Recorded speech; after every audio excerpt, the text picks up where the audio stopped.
I expected to have revelations about yoga once I reached India, but I certainly didn't think they would start mid-air before I even set foot on soil. On my long journey here, I had an aha moment. Plot twist, thanks to Bob Marley. I was watching the film One Love and was struck by a conversation where, prior to the rise in his musical career, Bob's wife Rita introduced him to the Rastafarian concept of I and I, a phrase used often in his songs. Rita taught Bob that in Rastafarianism, there's no you or we or they.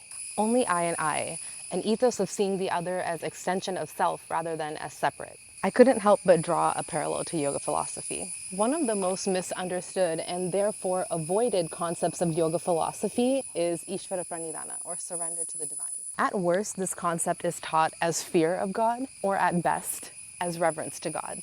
But for people who aren't religious, this makes it much harder to practice. The way that I personally practice Ishvara Pranidhana is more like I and I, seeing the best and worst of myself and others, and vice versa, and choosing to accept that it's all one and the same, the divine experiencing itself through iteration. When we place walls between ourselves and others, we're breaking the continuity that the divine seeks in order to be liberated from the human experience. As a result, prolonging and perpetuating chaos and dishonoring the divine in the process.